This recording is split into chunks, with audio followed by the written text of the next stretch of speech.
La parité, du latin paritas, est en économie la valeur égale de deux unités monétaires différentes. Comme c'est un peu compliqué à comprendre, les Finlandais ont voulu simplifier la chose. Pour eux, la valeur égale n'est plus nécessaire. Donc, leur définition de la parité est beaucoup plus simple. Plus il y a de femmes, plus c'est paritaire. Pour être simple, ça, c'est vraiment simple. Le nouveau gouvernement finlandais a immédiatement appliqué cette règle très simple et il est manifestement très fier de lui, car il est composé de 12 femmes et de 7 hommes.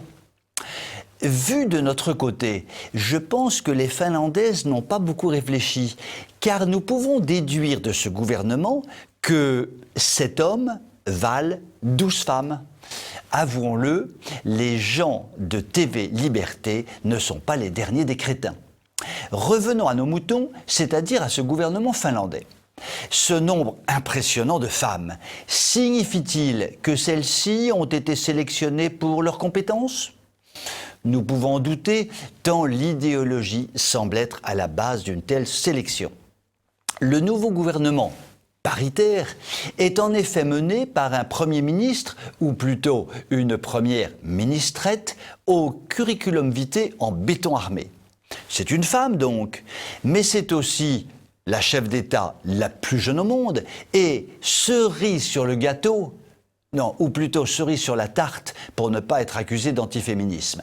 Elle a été élevée par deux mamans lesbiennes. Le mâle blanc géniteur et papa connaît surtout pas.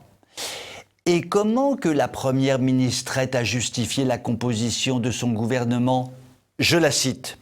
« Mais vous savez, il y a encore tellement de chemin à parcourir que ne pas respecter la parité en mettant plus de femmes, c'est compenser les autres inégalités ailleurs. » Si je comprends bien, la parité sera un chemin tellement long à parcourir que l'on mettra en place des parités sans parité, que 7 hommes vaudront 12 femmes, que 3 taureaux vaudront 18 truies, et qu'une Angela Merkel vaudra 16 Macron.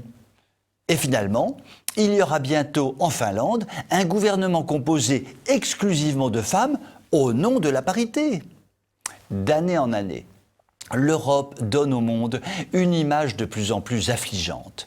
Nos amis russes, chinois, indiens, africains n'arrêtent pas de rire sous cape quand ils parlent de nous. Prenons l'exemple de la Chine.